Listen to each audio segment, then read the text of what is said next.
Hello, good morning, good afternoon, or good evening, wherever you are on this beautiful planet of ours. Welcome to Sustainability in Your Ear. This is the podcast conversation about accelerating the transition to a sustainable carbon neutral society, and I'm your host, Mitch Ratcliffe. Thanks for joining the conversation today.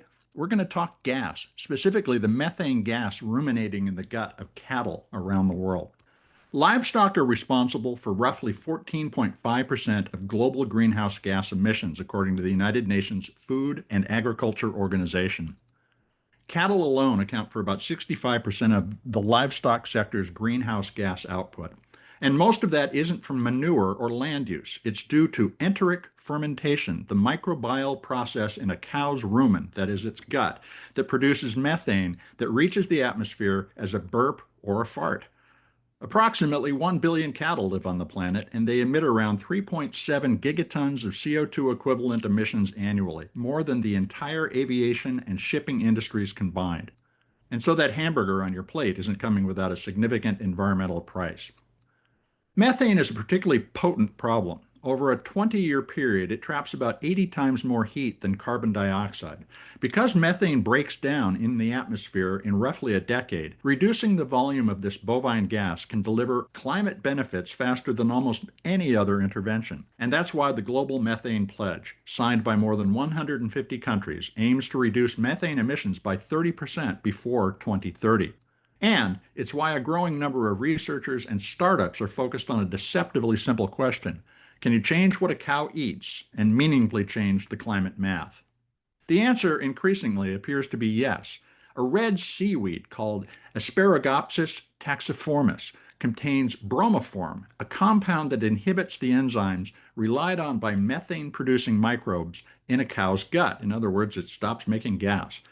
Peer-reviewed studies, including landmark research out of UC Davis and James Cook University in Australia, have shown that adding small amounts of Asparagopsis to cattle feed can reduce enteric methane emissions by up to 80%, even more, and with no adverse effects on the animal, its milk, or meat production.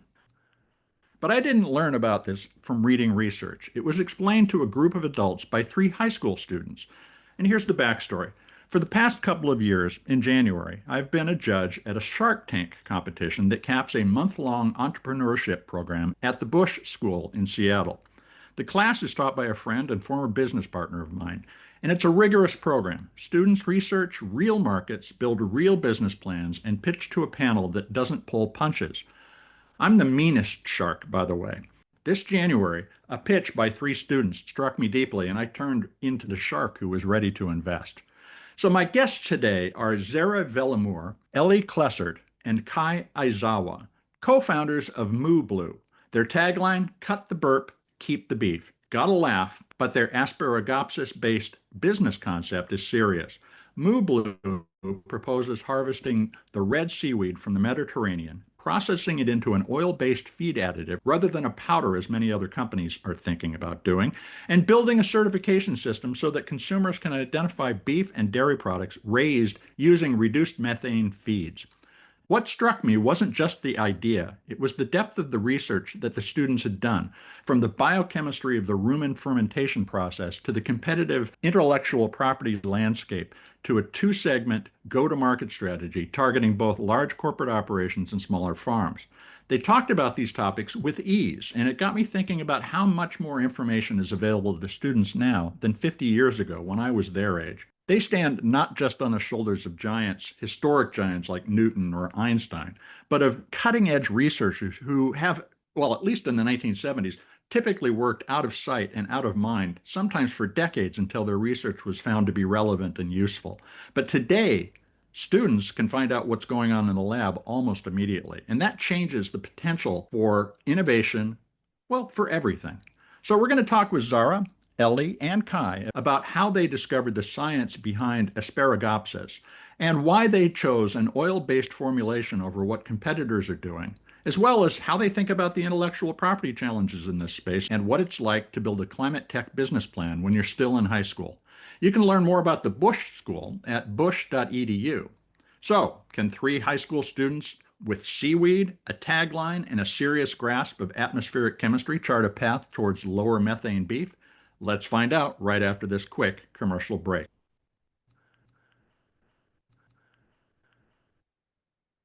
Welcome to the show, Zara, Ellie, and Kai. Could each of you introduce yourself so folks can hear your voice? My name is Zara and I'm a freshman at the Bush School. My name is Ellie, and I'm also a freshman at the Bush School. I'm Kai, and I'm a senior at the Bush School. Well, welcome to the show, guys. You did a great job during the Shark Tank competition, and I wanted to start off by asking you to do quickly the pitch you did for us. So our idea is a product called MooBlue. Together we can cut the burp and keep the beef. It would be a profit business working to make the livestock industry more sustainable. In order to do this, our product, we would use Asparagopsis, a seaweed found in tropical areas that has been shown to reduce methane emissions from cows by up to 98%. Our company aims to harvest and turn Asparagopsis into an oil-based feed additive for cows.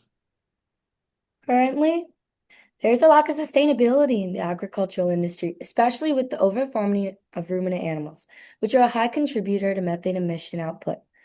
We hope that people will feel better when they buy and eat methane, reduced meat, or dairy products because they're helping the environment by contributing minimal methane output to the atmosphere.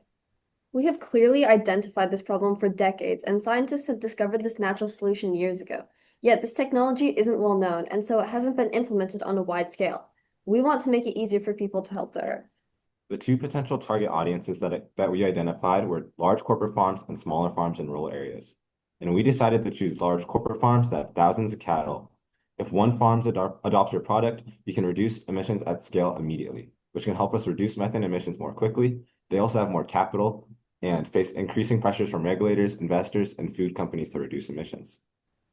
So currently there are a handful of companies that are trying to do the same thing as us, but this is still a very new market with lots of white space. And we were also thinking that with a competitor relationship, we could help increase our widespread sustainability because at the end of the day, our goal is sustainability and not profit. A brief overview of our marketing plan would be to promote our product through agricultural media such as the Successful Farming magazine, a strategic partnership with Wendy's. With Wendy's, we plan to create a limited edition burger made using beef from cows with reduced methane emissions. This partnership builds off Wendy's iconic Where's the Beef advertising campaign by reintroducing it as Where's the Methane. To distribute our product at scale, including rural areas, we hope to partner with Cargill, the largest cattle feed transporter in the United States. We'll also place a clear, visible methane-reduced label on all of our meat products in stores. This allows farmers to differentiate their beef and charge a higher price for verified low methane products, giving them incentive to use our products. We hope to harvest our Asparagopsis from areas in the Mediterranean, relieving them of the negative effects of this invasive species in their native ecosystems. So in the long run, this product will improve air quality and public health by reducing methane-related ozone and pollution, and it will slow climate change by targeting one of the most powerful greenhouse gases. So you should cut the burp and keep the beef with our company. Thanks. That was great. And again, this is exactly why I was so impressed with your presentation before. You thought this through kind of end to end, not something that you would expect in a high school entrepreneurship competition. Tell us how the three of you came together as a team, and what was it that sparked your interest in methane emissions from cattle in the first place? So for the Cascade program, they each had us do an individual 2-minute elevator pitches on our own unique idea. And so for me, I'd kind of always known about cows and how they're a massive contributor to global methane emissions. It's just kind of a fact that you learn and like just always stays in the back of your mind. I actually think I learned it from like Weird But True book that I read in elementary school. And so I had also done a small project on the effects of Asparagopsis in middle school, but it wasn't really anything concrete. So I was just kind of running out of ideas, so I decided to take my bare bones blue idea and pitch it to the class, and it ended up being really well received by my classmates and the teacher. And so the teacher ended up pairing us three together to work on the final project. And just speaking for me, I was excited to continue this business venture because I wanted to do something that mattered, like not just to the individual consumer, but on a wider scale and the entire chain from like farmers to consumers and then the earth. So basically how this Asparagopsis works and how cows even produce methane is so not just cows, but actually all ruminant animals like sheep, goats, and even like giraffes have something called a rumen, which is the largest section out of their four-part digestive system, and it's their largest stomach compartment. And what the rumen does is it's basically a big fermentation vat, and so the rumen contains tons of microbes and methanogens that help the animal, and like in this case, a cow, it helps them to break down the plant matter they're eating because it's really fibrous. And so, like when you see cows chewing their cud, it's the regurgitation from the rumen to help the cow break it down even more because it's kind of hard to digest. So this whole process of microbes breaking down fiber is called enteric fermentation. And this is the part that creates methane. So the methane is a waste byproduct of the anaerobic microbes that the cow releases through burping, which is a common misconception because everyone thinks it like comes from farts. So Asparagopsis works in reducing methane because it contains the active compound bromoform. So when that's ingested by the cow, just even 1% in their diet, the bromoform blocks the enzymes used by the microbe to create methane. And there actually is hope that by the energy saved from feeding, cows could potentially feed more efficiently, which would lower costs and boost productivity for a lot of farmers. That's a really impressive and thorough explanation of how it works. How did you all learn about that? I mean, one of the things that impressed me most is that you have access to a lot of research. How did you find that, and what was the process you went through to work this out? So during the time of discovering what our unmet need was, we were looking for clear research images or articles that could show a small portion of what like our main target or what our solution was going to be. So I'd been researching on many reputable sources such as ScienceDirect.com, National Institutes of Health in Cornell, Cal's College of Agricultural and Life and Sciences, and we wanted our unmet need to be on a specific research topic, which was finding like what we were trying to solve, which was reducing the methane emissions in the atmosphere. So then I came across this article from UC Santa Cruz written by Sarah Mastrani on algae adoption for cattle feed to help reduce the methane emissions cows were producing in our atmosphere. And I saw how this gave people the main idea of our product in simpler terms. So therefore, this research article provided me with like the reputable knowledge needed to see the real effects of algae and how like in very simpler terms, people could really understand the main mission of our company.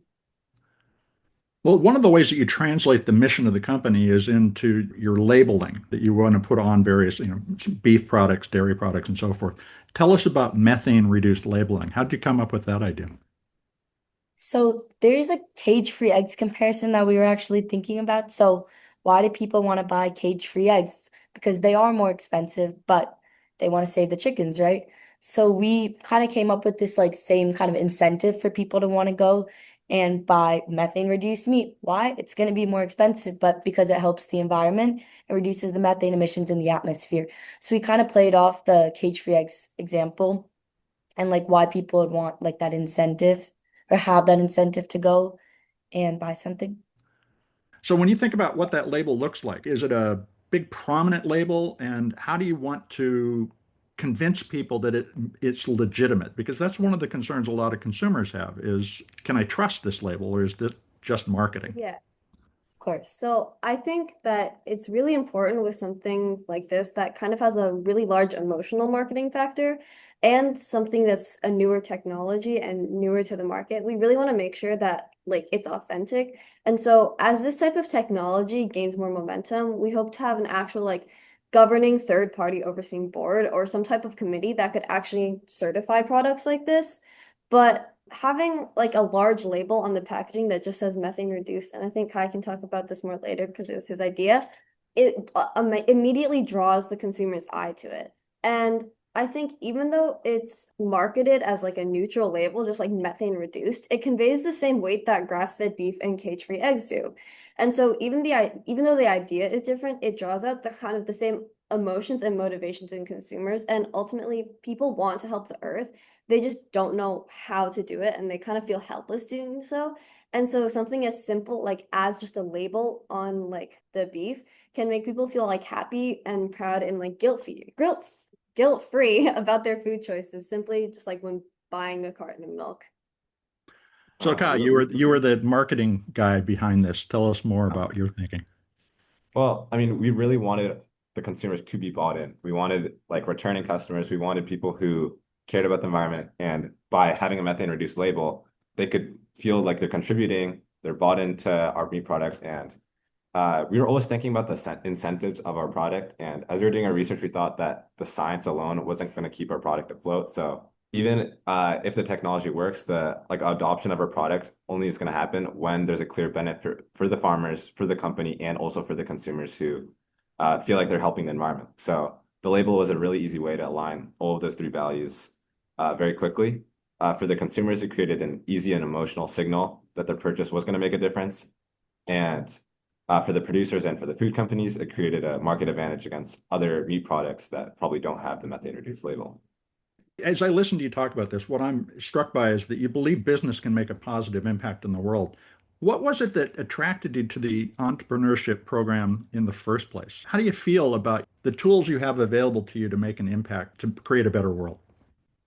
So yeah, I think for me personally, I got into entrepreneurship just from the idea of like seeing my mom start her own company. So she started her own company for like career consulting and college counseling.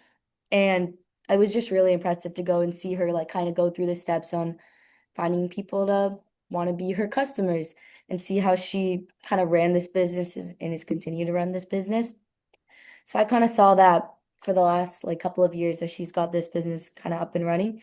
And that kind of influenced me into liking like the industry of entrepreneurship. And I think also like when I saw this cascade, I got really excited because I had attended a summer camp about 2 years ago, I want to say, called B-Bay, which is in Berkeley. And it was for like it was an entrepreneurial program where you could go and you'd create a company based off of one of your ideas and you go and pitch it to your family and the audience. And it was a 3-week course. I really just enjoyed the idea of creating a business, I think. And I think those two things played a really huge part into that. How about you, Kai? Well, so during our Shark Tank program, we got the chance to view a lot of other businesses outside of the sustainable aspect as well. We looked at Noir Nora Lux Lux. candles.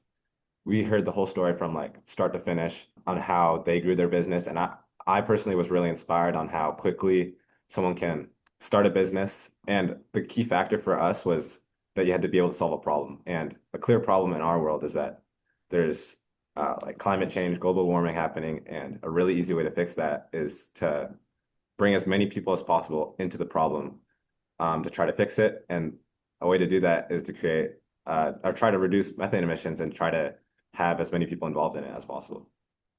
And Ellie, you were the initial founder. What about you?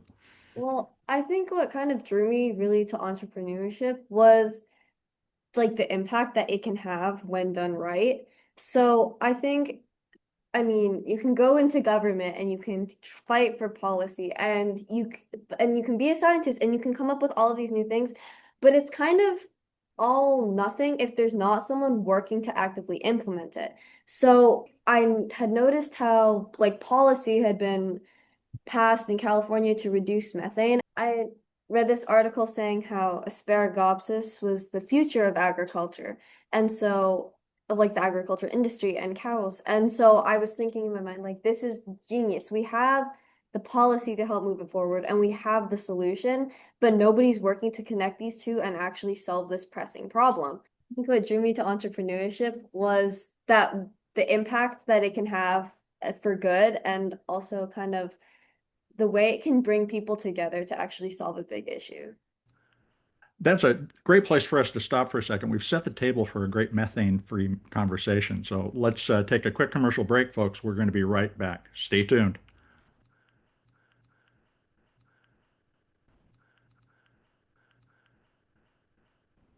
Welcome back to Sustainability in Your Ear. Let's continue the conversation with Zara Vellamore, Ellie Klessert, and Kai Aizawa, co-creators of the MooBlue project and students at Seattle's Bush School. As I listen to you, one of the things I wanted to ask is, would you be as interested in entrepreneurship and business in general if there weren't shows like Shark Tank, which of course was the idea that brought us together in the first place? Yeah, so I mean, me personally, I love to watch Shark Tank, and it's been a pretty big motivator for me to try to partake in an entrepreneurship. But I think the main part of entrepreneurship is to try to make as many people happy as possible. Okay, I think definitely watching like Shark Tank and all these different like entrepreneurial shows did play a big part for me because when I was younger, my dad, he would just like go and work out in the gym and then I would open the door and just like sit on this little pedestal and just watch whatever he was watching and it always turned out to be Shark Tank. And I would just sit there as he worked out for like 30 minutes watching the episodes replay and replay. And we just like come back and like watch the next one the next day. And it was like a big like bonding time, I think. And it really Mhm. influenced me into like really wanting to see the entrepreneurial industry create a connection between like us, the people who watch it, to want to be like influenced to like do our own good in the world. So I think that played a big part. I think the also idea of just like being able to make your own company and be able to profit or do good for the environment also did play a big part as well. I'm a little different from Zara. I don't really like watching Shark Tank because I don't like seeing the investors tear down the business owners. But I think for me, I would still be as interested in entrepreneurship if there weren't shows like Shark Tank because Mhm. Yeah. to me, like the marketing for entrepreneurship is like the outcome, right? So all of these successful businesses is really what made me think like, huh, maybe I could do this one day. And so I think like just seeing the success stories, it's a really big drawing factor to entrepreneurship. I want to jump back into the actual plan that you talked about. And one of the things you were particularly interested in was the difference between the oil-based approach to using Asparagopsis on feed and powder, which is what most companies do. What was the reasoning behind that decision in your plan? So Asparagopsis oil is typically considered better than the powder form because it offers better stability for the active compound bromoform, lasting at least 12 weeks, whereas the powder can lose its effectiveness a lot faster. And the oil also masks the seaweed's strong taste because it definitely has a strong taste and smell. And it like made it easier for the cows to intake the product and increase the feed palatability, meaning it like enhances the product to give it more properties that make the consumption more based on voluntary consumption. So it kind of made like the cows want to take it because it would not have as bad of a smell and it would also just like taste a little bit better within their feed. It's great that you thought about the cows too, rather than just going to sort of let's Yeah. force feed them some of this stuff. You know, another element of the plan was the harvesting of the seaweed in the Mediterranean, where it's an invasive species. Who would do the harvesting, and how did you think about the full supply chain and how it could create benefits for people in those regions?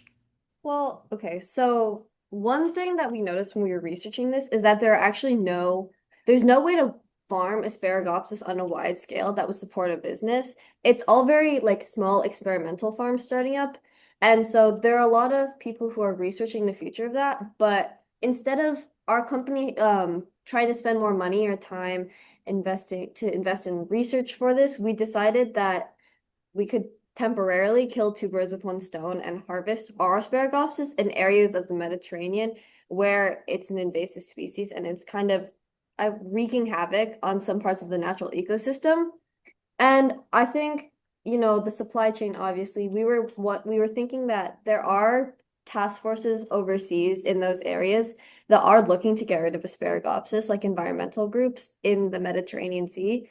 And there are also like divers overseas. And so we would probably create a partnership with both of them and get people to harvest it. Obviously, we would pay them, but get them to harvest it and then ship it back to us in the United States where we would have scientists who would process this. But basically, Asparagopsis, it's invasive over there and it's just really harming the natural ecosystem in places where it's invasive. It's causing behavioral feeding issues in some types of invertebrates and because the seaweed can release the bromoform into the environment, which is toxic to submarine life. And like we acknowledge that like as research progresses and as someone does find a way to farm Asparagopsis like in an efficient way, it wouldn't really be cost effective or feasible anymore to import it and hand pick it and harvest it and do all that stuff.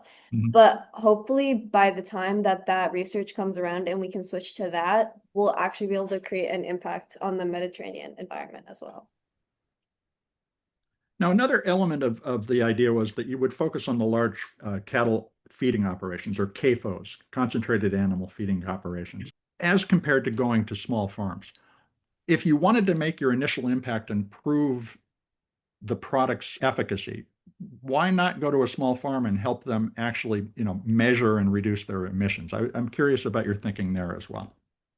That's a really good question. We were kind of deciding between the two for a long period of time. I think during our initial presentation, we did say smaller farms, and then we kind of went back and forth multiple times. But yeah, I definitely do see the argument of having to start with smaller farms because you could test it out, see how it works, and it might not work, and you can change your idea later on. But I think with our MVP being so achievable, I think just jumping straight to the large corporate farms could be a pretty valuable move for us. Yeah. And I think also having the bigger corporations as our target audience, because we were kind of on the thought process of smaller farms and family farms are a lot more likely to do this because they're less profit driven and they're more into like the art of farming and all of that stuff. Mhm. And so we didn't want them to be the one that we were targeting because they would be honestly easier to have as a target audience. But these large corporations, they're not too keen on spending extra profits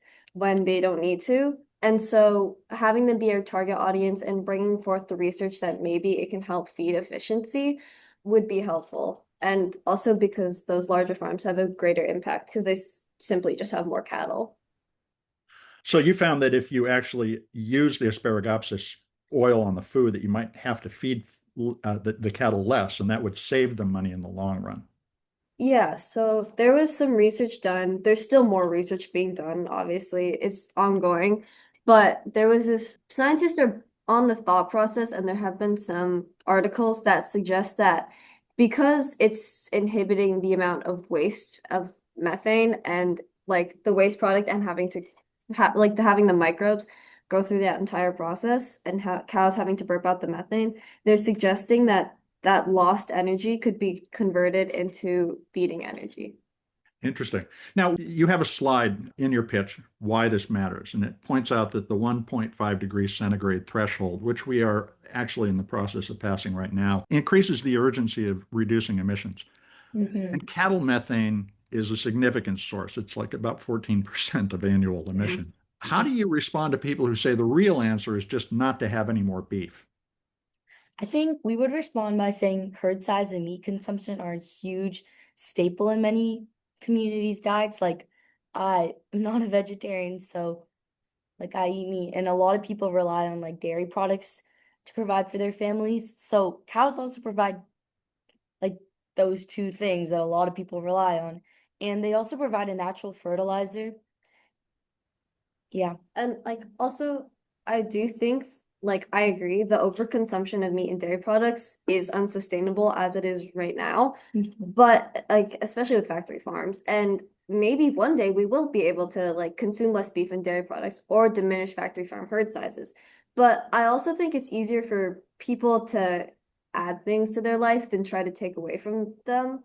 And so I mean with the possibility of help in legislature, if all farms just point like not like marketing or anything, but just the fact that if all farms use this on their cows, we would virtually be diminishing cattle feed's effect on the climate. And I think it's ultimately up to the consumer. And I think for the majority of them, it's easier to wrap their head around buying a piece of meat that has less methane output rather than just giving up steak like forever. And so I think also reducing herd sizes would take too long to implement because it would drastically reduce profits for a lot of farms that need that income. It's a fair answer. Now, obviously, it's a debate that's going to continue for a long time. As you talk about your access to information and research, I'm really impressed with how much you know, but I wonder what's your perception of your ability to find out anything in this world? Because when I was your age, if I went to the library, the likelihood that any of this information would have even been available because they couldn't afford to subscribe to all the different journals and everything involved, you can get on your computer or on your phone and find this information. Do you have a sense that anything is discoverable and anything is possible if you just find the information you need to make a good decision? I think it's a great tool that we have access to so many of these sources Mm. because as we know, like drawing it back to this example in particular, like this research has been out for like almost a decade now and nobody knows about it, even with the even with the internet. And so it kind of makes you think like, if we didn't have the internet, how much less would it be known? Like we wouldn't even probably be doing this product now because it wouldn't be available in any research we would find at our local library.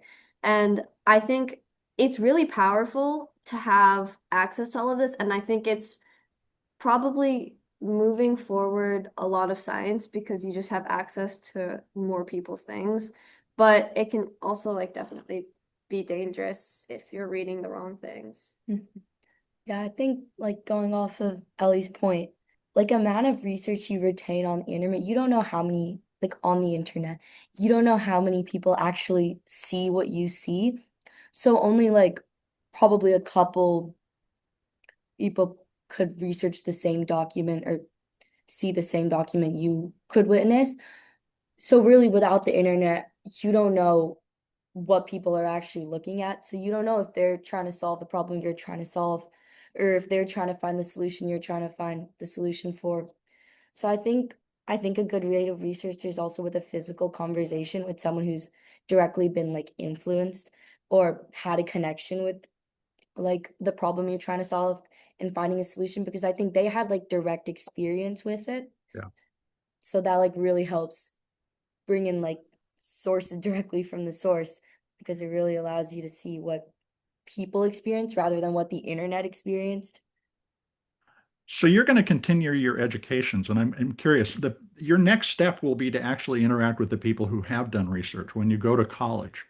Do you think, based on your experience with this research and just your lives in general, that higher education, the way we traditionally think of it, is the right way for you to continue to make progress towards a positive impact on the world? What are your thoughts on your next steps? Kai's the next one going to college. Yeah, Yeah. he's got our Yeah, so I mean, I'm obviously pretty interested in like entrepreneurship, but I mean, this fall I'm gonna go to Haverford University. And I think there, I mean, obviously I want to continue doing projects like this where I'm trying to solve a problem. And I think it's also important to know that it's not really just the knowledge itself that you're gaining, but it's also uh like whether it be like mentorship networks or just being in an Mhm. environment where people are constantly pushing you to think more and think bigger. And for me, the goal wasn't to like continue traditional education, but also combine it with hands-on experience. For example, located in the Shark Tank program. And I think this project wouldn't have really happened without the mentorship that we had. David, our mentor, was such a great guy. I mean, he guided us through all the steps. I think. I mean, initially, I know literally nothing. I knew nothing about entrepreneurship, and by the end of this, I felt like a pro. Like I feel like I could have walked through someone step by step on how to make their own business. So I think, yeah, without having people, someone challenging my ideas constantly, yeah, it made a huge difference. It sounds like the experience of learning Mhm. is what's most engaging for each of you. Is that true?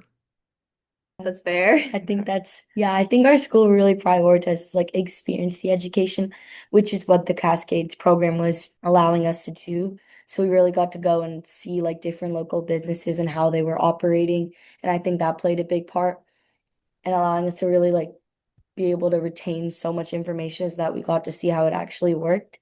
And I think, like Kai had said, David always challenged our ideas and always gave us something to think about.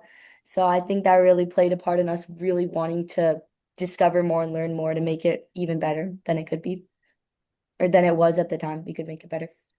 So what's your advice for adults? What would you recommend they do to unleash all of this knowledge that's available to you as youth and give you a shot at changing the world? How can they help you get there faster? Well, I think Zara and Kai might have their own opinions on this, but at least for me, like everyone always says kids are the future, which is true, but instead of like, I feel like when people say that, they're like, okay, let's wait 20 years for some kid to like do this great thing. And I think a lot of it has to do with adults are still in power, but like kids are always coming up with like newer ideas or fresh perspectives. And I think, and everyone always commends that. And I do think that's really great. But without adults' help, like in government, like helping to push for a new legislator, or for adults like supporting these ideas, I think adults need to, I don't want to say need to do a better job, because obviously they have the most power. And so I think if the adults use that to advocate for these kids' ideas and make them more widespread, because they have experience that just these kids don't have, I think it would really get a lot of these ideas off the ground. Yeah, I agree with Ellie on that one. I think, like she said, kids are the future, but why would you wait 30 years for a problem you could solve today if you just helped a kid out? Like, we could definitely come up with a great idea, probably, but like, we can't really execute it without adult help because they ultimately, like parents, they have the last say.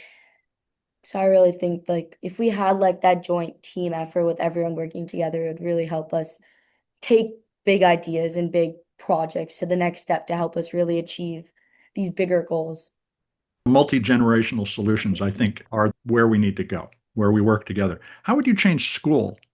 Would you make school more like adult life? Would you make it more like childhood used to be when you Uh, didn't have to work 24/7 in order to impress your parents and get good grades? Try. Well, yeah, I mean, well, I let's do guess it. me personally, I would love to be like prepared for what I'm going to do in the future, but I also understand the point that you want people to be able to creatively express themselves. And a lot of that's going to involve experiential learning, which at the Bush Mhm. School, that's really highly valued, where Yeah. you're always trying to solve problems on your own. You're not really trying to rely on someone else. And I think that's also very valuable. The Bush School is a remarkable environment, and it does allow you to stand up and do your thing. And that's a great model for the rest of the country's educational Well, system. we're all very grateful to be able to attend this school. What's one thing that each of you learned during this project, whether it was about climate science or business or entrepreneurship, that surprised you or changed the way that you think about our potential to be a sustainable world? I think one really big thing for me, but like I agree with what they're all gonna say, but I think one big thing for me was we learned about scale in business, and I think that's a really huge part of business because we have these ideas, but at the start they're only these like little ideas. But if we scale our product, it can like reach bigger communities and like bigger levels. So I think that was a really big thing I learned. Like our idea, MooBlue, it's for creating a more sustainable atmosphere by reducing the methane emissions from the typical cow burp. And I think that's like a good idea, but I think we need to scale it and take steps to be able to achieve it. And I think if we could get it to more people and people with more power than just 3 students, I think that would really take it to the next step. So I think scale is a big thing I learned. One thing for me was prioritizing incentives. So, I mean, at the beginning, we were all kind of assuming that, or I personally assumed that if something was a good idea and people could easily be bought in, it would naturally just be a successful product, but that's not exactly how it worked. As we got deeper into the project, that we realized that most of the time, the adoption of the product only happens when it also makes financial sense. So it kind of shifted how I Mhm. viewed entrepreneurship. For me, I think drawing it into the climate science aspect of your question, doing research into the sustainability side of science has really opened my eyes and brought my attention to just how much research has been done in order to create environmentally conscious solutions to some of the most like pressing environmental issues. So like the discovery of Asparagopsis as a viable way to reduce methane. I think that research is great, but it's, as I said before, it's kind of nothing if we fail to implement it. And I think sustainability will continue momentum, but like only with the aid of business owners working to implement it and make it achievable for the ordinary person. Yeah. Well, you all have done such an amazing job, both Thank you. on the pitch and on this conversation. Thanks so much. So is MooBlue going to be a world-changing effort in the future? Are you going to stick with it or what's Hopefully one day we'd love to okay? see methane reduction in the atmosphere. I think that'd be a really big part. I think we'd have to talk about it. Yeah, I think we'd have to talk about it for sure, but I think it'd be incredible to see methane Well, reduction in the atmosphere. well, thank you so much for your time, guys. I Thank you for really having appreciate it. us. Thank you so much for having us.